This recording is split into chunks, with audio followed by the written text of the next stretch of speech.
Saludos en el nombre de Jesucristo. Soy Pastor Joel del Seminario Concordia, el Reformador. Gracias por seguir en este curso conmigo.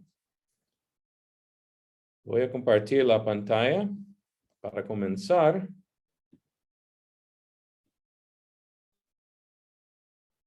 Bueno. Ya estamos en la unidad 2 del curso de Antiguo Testamento.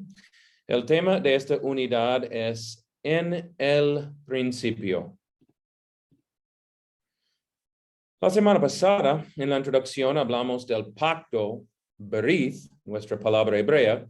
Hablamos también de la metanarrativa de las escrituras, que Dios quiere tener un pueblo para sí mismo. Entonces, ahora con la unidad 2, veremos el inicio de eso con los primeros capítulos de Génesis, que nos cuenta de la creación y después la caída en pecado y la promesa de la salvación por la simiente de la mujer, el Mesías. Vamos a ver cuán mal es el pecado, cómo corrompe al hombre. Pero por otro lado, veremos a nuestro Dios y su determinación y promesa de salvar a la humanidad en Cristo. Es importante notar los términos de esta unidad porque tienen que ver con los puntos centrales de la unidad y les ayudarán en el leer y estudiar del manual. Nótense especialmente el término de promesa, que incluye la referencia a Génesis 3:15. De este pasaje voy a sacar la palabra hebrea de esta semana, pero tienen que esperar unos momentos antes de que les revele qué palabra es. Bueno, unidad 2, arranquemos. Vamos a comenzar con una oración especial. La oración teje o se juntan los temas de la creación, la encarnación y la redención, la cual es perfecta para esta unidad, que se trata de la creación y la promesa de salvación o redención. En el calendario litúrgico de la iglesia, esta oración es la colecta para el primer domingo después de Navidad. Oremos entonces. Oh Dios, nuestro Creador y Redentor, tú nos has creado en forma maravillosa y en la encarnación de tu Hijo restauraste nuestra naturaleza humana. Permite que siempre vivamos en Él, que se hizo como nosotros, por Jesucristo, tu Hijo, nuestro Señor, que vive y reina contigo y con el Espíritu Santo, siempre un solo Dios, por los siglos de los siglos. Amén.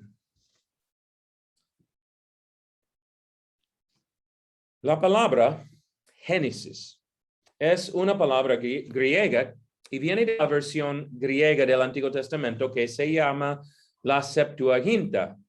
El Antiguo Testamento fue traducido del hebreo original al griego en el tercer siglo antes de Cristo durante el periodo del helenismo, en el cual muchos de los judíos hablaban griego en lugar de hebreo y necesitaban poder leer las escrituras. Entonces, la palabra Génesis viene del griego y significa nacimiento, linaje o genealogía. El libro de Génesis es el libro de principios, contándonos el origen de todas las cosas. En esta unidad vamos a enfocarnos en los primeros 5 capítulos de Génesis y hablamos primeramente de la creación. Génesis 1:1-5 dice, en el principio creó Dios los cielos y la tierra estaba desordenada y vacía, y las tinieblas estaban sobre la faz del abismo, y el Espíritu de Dios se movía sobre la faz de las aguas. Y dijo Dios, sea la luz, y fue la luz. Y vio Dios que la luz era buena, y separó Dios la luz de las tinieblas, y llamó Dios a la luz día, y las tinieblas llamó noche. Y fue la tarde y la mañana un día. Recuérdense de lo que aprendemos de la unidad 1. de la Biblia es inspirada por Dios y también infalible. Podemos confiar en lo que dice, especialmente con respecto a la creación, que en el principio Dios creó todas las cosas de la nada. La frase en latín es ex nihilo. Cuando nosotros creamos algo, comenzamos de algo que ya existe, ya sea que madera o metal o cualquier sustancia. Dios habló y las cosas llegaron a existir. Es increíble, es milagro, es Dios, tu Dios todopoderoso. Nótense de las palabras de Génesis 1:2. La tierra estaba desordenada y vacía. Me encanta esta frase en hebreo. Se dice tohu vabohu. Pueden ser eso en hebreo en la imagen en la pantalla. Hay que esperar un poco más para saber cuál es nuestra palabra hebrea para esta semana. No es eso. Miren, Dios es un Dios de orden. Entonces, en su obra de crear, Dios puso orden donde estaba desorden o caos. Miren el gráfico de los 6 días o realmente 7 días. Dios creó todo en 6 días y descansó en el 7º día. En el primer día aparece la luz. En el segundo día, la creación del firmamento.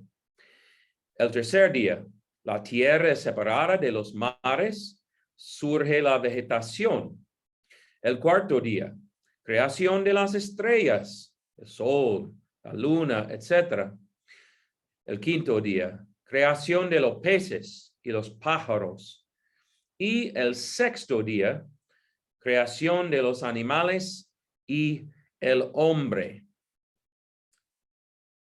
Séptimo día, Dios descansó y santificó el 7º día. Hablamos mucho de eso, creo que, en el curso del catecismo, con respecto del tercer mandamiento.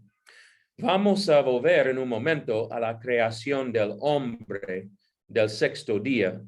No tenemos la necesidad de dudar los 6 días de la creación. Es fundamental recordar que para Dios todo es posible. Hablamos brevemente también del testimonio de todas las escrituras. No solamente es Génesis que nos da el testimonio de la creación, especialmente los 6 días de la creación. Entonces, hay una lista aquí de pasajes que testifican a la creación en 6 días y el milagro de la creación hecho por Dios. Éxodo 20, 9-11, Éxodo 31, 17, y tenemos salmos muy bellos, Salmo 8, Salmo 104. Jesús testifica a la creación también en San Mateo 19, 4-6. Los apóstoles como Pedro, segundo Pedro 3, 5, y la epístola a los Hebreos, capítulo 4, versículo 4. Especialmente bonitos son los salmos que hablan de la creación en forma de poesía. Y recuérdense de los que estudiamos la semana pasada. Es la palabra inspirada, pero también en lenguaje humana, que nos cuenta en varios estilos de literatura las maravillas de Dios. Pero hay que mencionar la teoría de evolución en breve. ¿Qué de la teoría de evolución? Miren, esto puede ser un curso entero en sí, quizás. Quiero tocar este tema brevemente por contemplar lo que perdimos cuando aceptamos la teoría de evolución o intentar hacerla compatible con la fe cristiana. Y eso solo son algunos ejemplos. Perdemos los cielos del primer día. Perdemos la unicidad del hombre, hecha en el día 6, en la imagen de Dios. El hombre fue creado distinto de los animales. ¿Qué pasa con la mujer hecha del hombre y su relación dado por Dios? Con la aceptación de la teoría de evolución hoy en día, no es de extrañar que tengamos tanta confusión sobre géneros y sexo. Llegamos a ser meros animales, por ahora, en la cima de la cadena alimentaria. Por ahora, si quitamos la creación de la Biblia, perdemos la relación entre Dios y hombre, y más que todo, perdemos la encarnación y nuestra salvación en Cristo. Perdemos el Evangelio. La fe en Jesucristo es porque tenemos fe en lo que la Biblia nos enseña de la creación. Cuando leemos la cuenta de creación, reconocemos que Dios tenía propósito en lo que hizo. Quería tener un pueblo para sí mismo. Recuérdense de la meta narrativa. Dios creó todo y puso al hombre y mujer en medio de todo para disfrutar de la creación y tener dominio, es decir, cuidarla y atenderla. Muchos de estos temas son temas que vamos a estudiar y tocar en esta unidad. El Dios Trino, Padre, Hijo y Espíritu Santo estaban presentes y activas en la creación. En la unidad 1 dijimos que el propósito de la Biblia no es solamente historia, más teología, a conocer a Dios. Bueno, la palabra que significa Dios del hebreo es Elohim, una palabra del plural. Este uso del plural para Dios se llama el plural de majestad.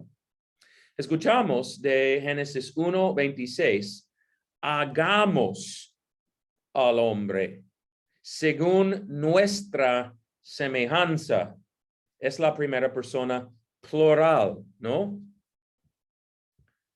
El Evangelio de San Juan comienza como el libro de Génesis, en el principio.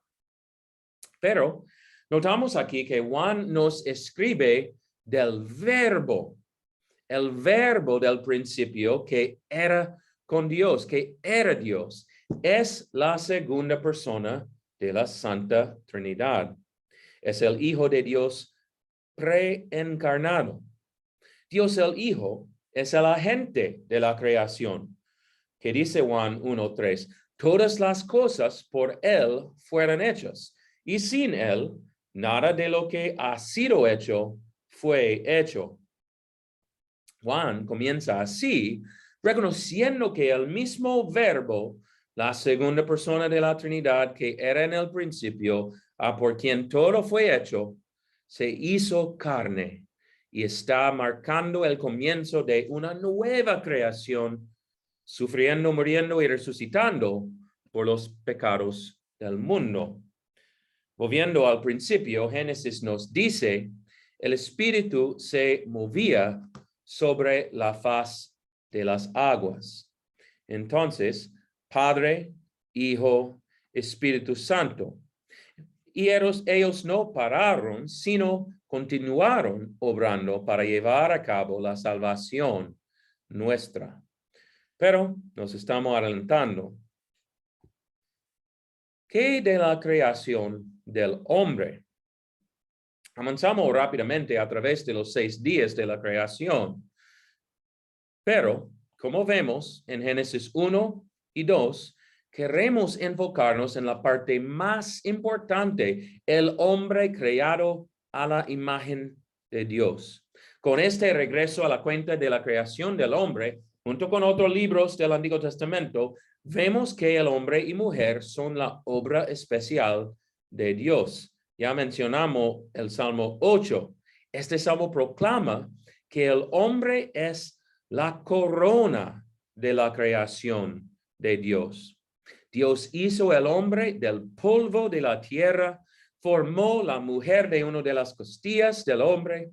Entonces, hombre y mujer eran distintos de todos los animales. hagamos al hombre a nuestra imagen, conforme a nuestra semejanza. ¿Qué quiere decir eso? Ser criado en la imagen de Dios no significa que tiene características físicas como Dios, como ojos, oídos, etc. Fueron creados con inocencia y santidad.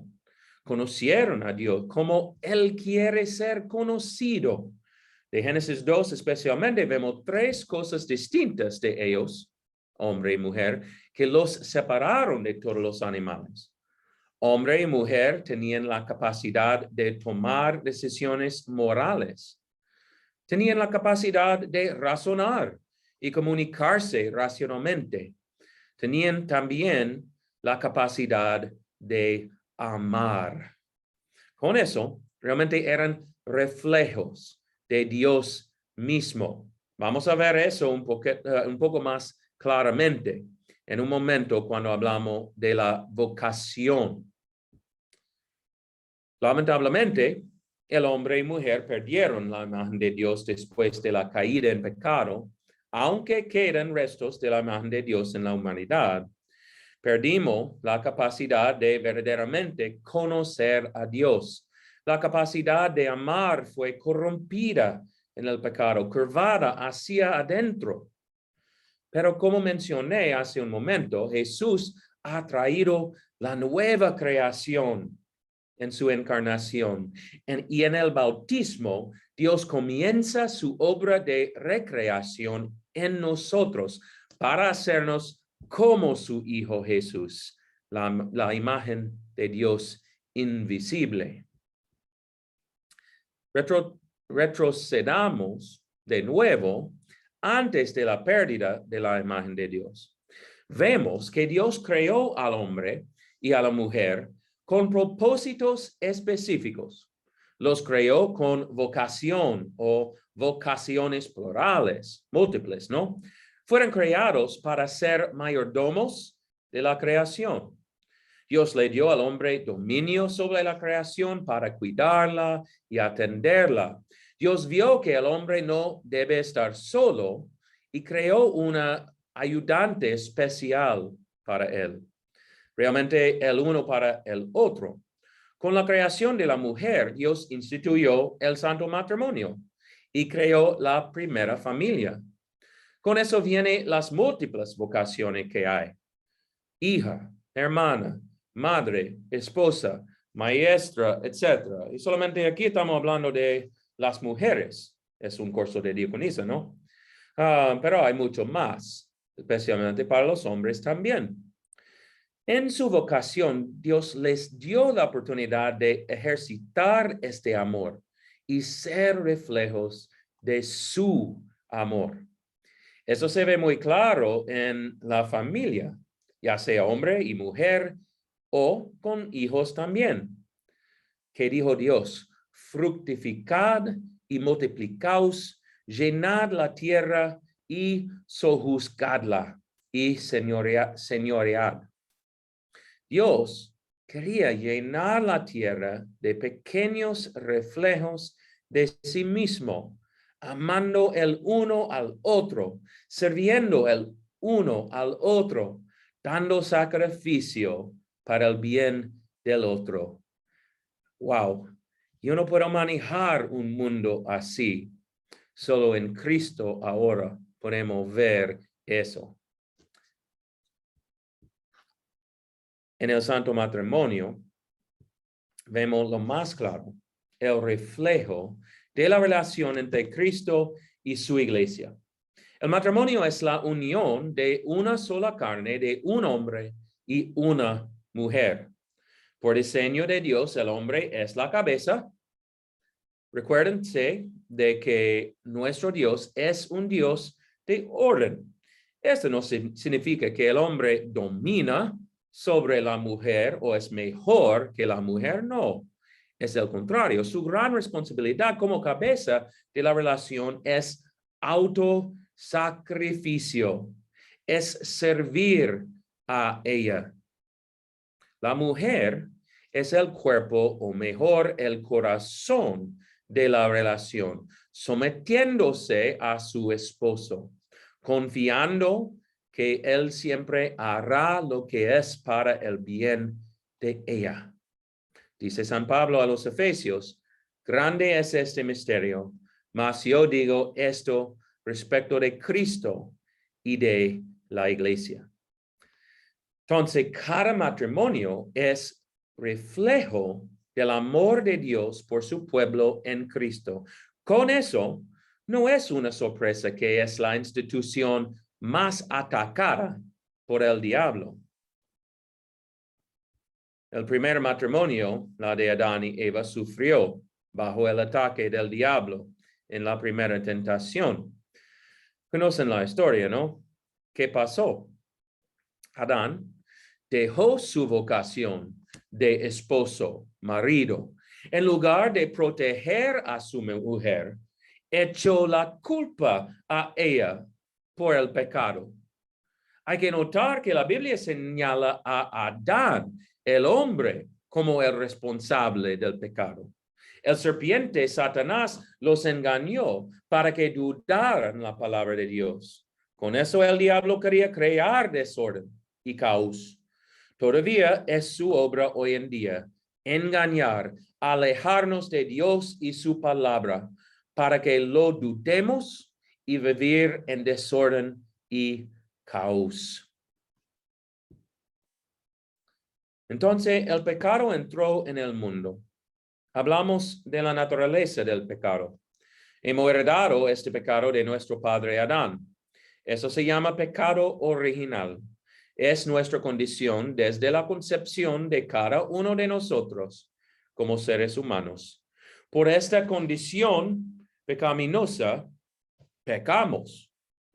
Esto se llama pecados actuales. Los pecados que cometemos por lo que hacemos o por lo que no hacemos. La Biblia nos enseña que somos muertos en el pecado y así separados de Dios.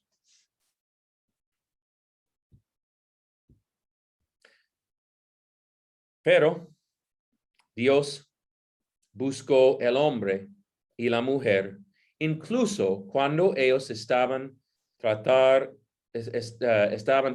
de esconderse de él. Él los buscó en su pecado para rescatarlos de la muerte. Dios pronunció juicio por el pecado, juicio que afecta no solamente a ellos, sino toda la creación que él había hecho bueno en el principio.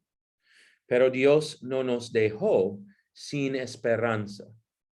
Antes de la fundación del mundo, Dios sabía que iba a salvar a la humanidad por su Hijo y por él crear todo nuevo. Pero una vez más, estoy por delante. En Génesis 3, 14 y 15 vemos por primera vez la promesa de salvación que se llama protoevangelio. Es el primer evangelio. Dios nos advierte de la enmidad entre Satanás y su pueblo de Dios, culminando en el conflicto entre Satanás y el simiente de la mujer, Jesucristo. Vemos aquí la teología de la cruz, que la salvación de la humanidad viene con sufrimiento. Te herirá en la cabeza y tú le herirás en el calcañar. Jesús sufrió y murió, pero venció sobre el diablo, el pecado y la muerte por su propia muerte. Por fin, hemos llegado a la palabra hebrea de esta semana. La palabra es zerah. Y esta palabra significa simiente. Vamos a ver esta palabra junto con el pacto, berith, que Dios hizo con Abraham y su simiente. Es una palabra colectiva, significando a todos los descendientes, culminando con el simiente Jesús, que era Israel en uno. Entonces, Hay que ser vigilante por esta palabra en las próximas unidades, especialmente en la unidad 3, cuando hablamos del pacto de Dios con Abraham. Hablando del simiente Cristo, no podemos avanzar sin hablar un poco más de la tipología. Recuérdense de este concepto de la unidad anterior. Es algo del Antiguo Testamento que se cumple en Cristo o en algo del Nuevo Testamento, algo más grande. Vemos eso claramente con Adán, que era tipo de Cristo. Romanos 5 habla mucho de esto. El primer Adán trajo la muerte a toda la humanidad. El segundo Adán, Cristo, trajo vida y salvación para toda la humanidad. El primer Adán trajo transgresión. El segundo Adán trajo justicia. Y en el Cristo encarnado, el Dios hombre, lo terrenal y celestial aparecen en uno. Otro ejemplo de tipología es el árbol de la vida, que es un tipo de la cruz de Cristo. Adán y Eva comían del árbol de la vida antes de la caída, pero una vez que habían comido del otro árbol, de la ciencia del bien y el mal, fueron prohibidos de comer del árbol de la vida. Y, como ya sabemos, la muerte entró en el mundo. Me gusta el prefacio propio de la Semana Santa. El prefacio propio es parte de la liturgia de la Santa Cena.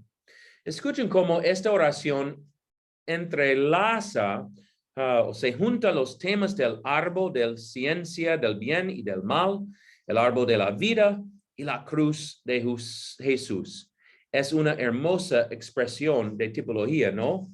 Es verdaderamente digno, justo y saludable que en todo tiempo y en todo lugar te demos gracias, oh Señor, Santo Padre, omnipotente y eterno Dios, por Jesucristo nuestro Señor, que consumó la salvación de la humanidad mediante el árbol de la cruz, para que del mismo lugar del que vino la muerte, viniera otra vez la vida, y que la serpiente que una vez venció por el árbol del jardín, sea también vencida por el árbol de la cruz. Qué bonita, ¿no? Un tercer ejemplo de tipología de Génesis 1 a 3 es Eva. Eva es un tipo de la Virgen María. Ella es tipo de, o Eva, madre de todos los vivos, prefigura a María, madre del Salvador que trae vida. Y también en Génesis 4, Eva se regocijó en el nacimiento de su hijo Caín, pensando en la promesa de salvación por la simiente de la mujer. Notamos su fe, que ya estaba anticipando el cumplimiento de esa promesa. Y estaba vigilante, anhelando el cumplimiento de la promesa, como María, uno de los fieles judíos que encontramos en el inicio del Nuevo Testamento. He aquí la sierva del Señor, hágase conmigo conforme a tu palabra. En la imagen, en la pantalla, vemos a María embarazada con el Mesías, Jesús, consolando a Eva. Bueno, no olviden leer la última parte de esta unidad, un enfoque especial en Eva, mujer de Dios. Estamos llegando al fin, pero en un sentido es bastante feo. Aparte de la bella fe de Eva, vemos la espiral descendente del pecado tan rápidamente.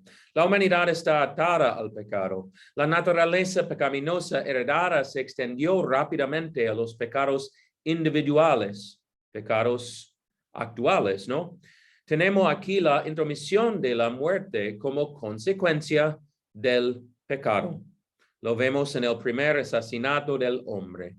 Con Caín y Abel vemos a dos hombres, hermanos, el uno que mata el otro.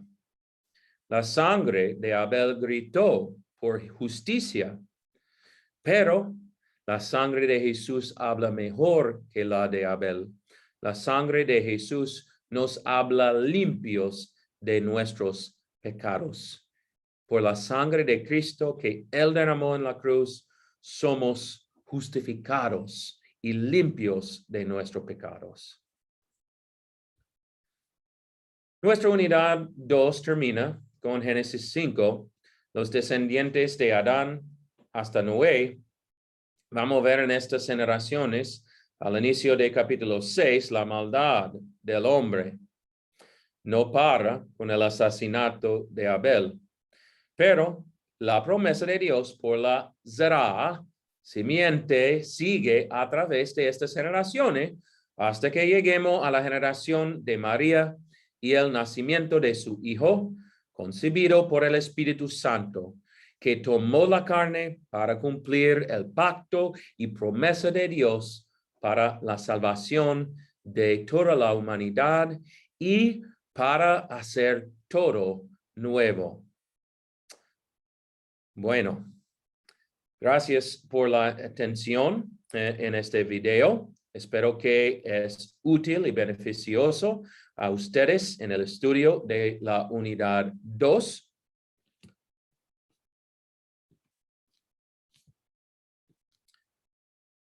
Concluimos entonces con la bendición de Dios. La gracia de nuestro Señor Jesucristo y el amor de Dios y la comunión del Espíritu Santo sean con todos ustedes. Amén. Nos vemos en la unidad 3.